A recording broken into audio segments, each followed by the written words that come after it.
After being on political life support for months, if not years, today the plug was pulled on the Keystone XL Pipeline. President Obama administered last rites for the controversial Energy and Jobs project, at least in this administration.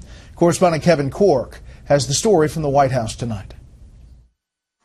It was an abrupt ending for a 7 years long review that had become the flashpoint in the debate over climate change. The State Department has decided that the Keystone XL Pipeline would not serve the national interests of the United States. I agree with that decision. The decision to scuttle the Keystone XL Pipeline comes days after the applicant, TransCanada, asked the U.S. State Department to pause its review, which had been ongoing since September 2008. This pipeline would neither be a silver bullet for the economy, as was promised by some, nor the express lane to climate disaster proclaimed by others. The Keystone XL Pipeline would have been more than 1,100 miles long and delivered 800,000 barrels of oil from Canada to the Gulf Coast daily. The president said the project didn't serve the national interest and would not have lowered gas prices, which have already been falling, and would have produced relatively few jobs. The rejection is just the latest in a series of actions the White House has taken on climate change ahead of December's major climate summit in Paris. From aggressive new regulations to cut carbon pollution from the nation's power plants to stronger fuel economy standards and increases in green and renewable energy production nationwide.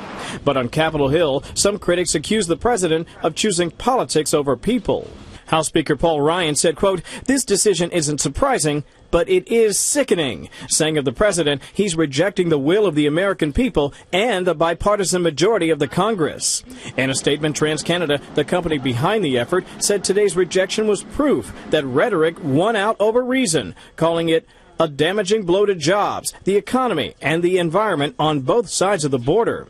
Meanwhile, the president also announced that he spoke with newly elected Canadian Prime Minister Justin Trudeau about the State Department's recommendation. While admitting disappointment, Trudeau said the U.S.-Canada relationship is much bigger than any one project. Brett, backers of the program simply point out that despite today's decision, it's not necessarily dead. They point out the fact that if a Republican, for example, is elected here to the White House in 2016, TransCanada could simply renew its application with the State Department and then see how it goes. And there is no one out there who thinks next time out, Brett, it'll take 7 years to figure out. Kevin Corke live on the North Lawn. Kevin, thanks.